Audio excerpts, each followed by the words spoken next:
Hello, আসসালামু আলাইকুম। আমি মোহাম্মদ আলিউল্লাহ। আমি সবার দৃষ্টি আকর্ষণ করতেছি বাংলাদেশ মাগুরা ছাত্র এবং ছাত্র উন্নয়নের পক্ষ থেকে।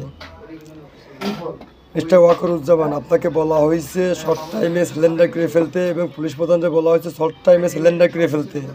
আপনারা দুজন সিলিন্ডার করতেছেন না। এই যে বাংলাদেশে যদি আবার নতুন করে উৎপাত আরম্ভ হয়ে যায়, এই উৎপাতের দায়ভার নেবে কিনা?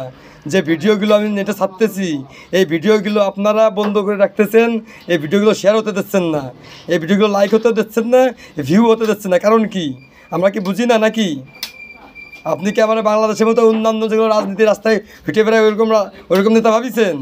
আপনার মতো ওয়াকার আমার ধরে সাথে বান্ধে তুই, আর আপনার মতো পুলিশ প্রধানরে কইেন শর্ট টাইমে সিলিন্ডার হবেন দুইজনই। আমি নিউজে দেখতে চাই আপনার সিলিন্ডার হলে পারে আমি ডাইরেক্ট যে ঢাকার থেকে সব নিউজ মিডিয়ার সামনে থেকে আমি অ্যাড হবো প্রেসিডেন্ট হিসেবেই। এটা আপনার কেন বুঝতেছেন না?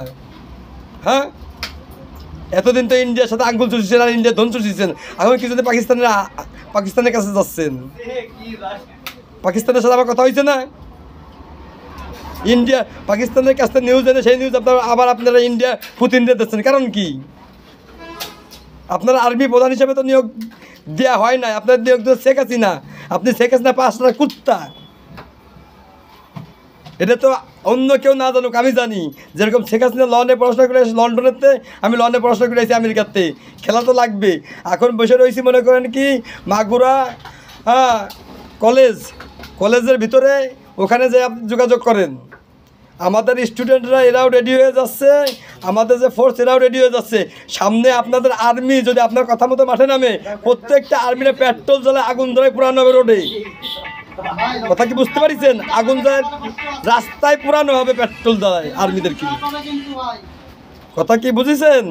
এই আর্মি জিয়াউর রহমানের গায়েগুলি চালাইছিল, এই একই আর্মি শেখ মুজিবুর মাতে সহযোগিতা করেছিল। এই একই আর্মির কুকীর্তি আমরা বাংলাদেশের জনগণ সবাই জানি। তা আর্মির কুকীর্তি মিস্টার ওয়াকার সাভারেদের নতুন করে বলাবেন না। আর বাংলাদেশের মিডিয়া কত যাইরো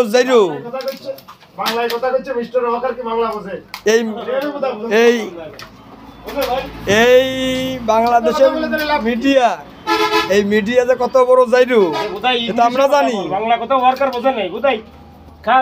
আচ্ছা, ইংলিশে তোকে জনের পরে একটা যাচ্ছিস তারা,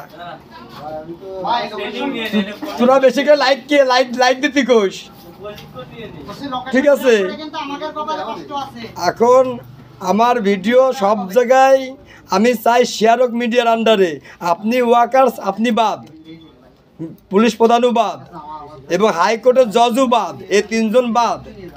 এখন আমার কথা চলবে এবং আমার ভিডিও যেসব সার্ভারেতে ডিলেট মারা আছে, ওই সব সার্ভারের দায়িত্ব কর্ম অফিসার যারা আছে তাদের পুটকি তার ফাটাই ফেলে দেবো। আমি তো এই জায়গাতে আমারও তো সার্ভার আছে, আমি তো দেখতেছি কারা হ্যাকিং করতেছে। এটার লেটেস্ট আপডেট আজকে রাত্রি মাগুরাতে দেওয়া হলো। আর মাগুরার ডিসিএসপি যারা আছেন সব লিস্ট করে রেখে দিছি। মাগুরার পুলিশ প্রশাসন যা আছেন, মাগুরার ব্যাচ 55 আর্মি আপনাদের গেছিলাম, আপনাদের পলিটেকনিক্যালে আপনাদের আর্মি ওই জায়গার থেকে বলেছি আপনাদের হাই কমান্ডারের সাথে কথা বলতে। আপনার হাই কমান্ডারের সাথে কথা বলে আমার বাড়ি তাড়াতাড়ি সিকিউরিটির ব্যবস্থা করেন মাগুরায় এমার্জেন্সিভাবে। আপনারা যে বলেন কি এই যে আপনারা পাওয়ার দিয়েছেন ইসের কাছে কিছু সমন্বয়ক 5 আগস্ট এক রাত্রিবেলা আপনারা তৈরি করেছেন। এক রাত্রিবেলা, ওই রাত্রিবেলা আমার প্রেসিডেন্ট হিসেবে বসাতে হবে, সেই ভয়ে আপনারা এক রাত্রি সমন্বয়ক তৈরি করে আপনার ডক্টর ইউনূসকে দিয়ে সমন্বয়কদের চয়েস করায় ডক্টর ইউনূসকে এনে বসাইছেন। এক রাত্রি আমি বসে যাচ্ছিলাম ওই সেই রাত্রিবেলায় আপনারা আমার সাথে খারাপ ব্যবহার করে যাতে খেলাই দিলেন। কি জন্য আপনারা সেই সময় ইন্ডিয়া সাপোর্ট নিচ্ছিলেন নরেন্দ্র মোদির হয়ে। ঠিক আছে, তা নরেন্দ্র মোদি আর চলবে না। আমি এখন একটা কাজে ছিলাম, এই কাজেরতেই আমি যাচ্ছি এখন আমাদের মিটিংয়ে।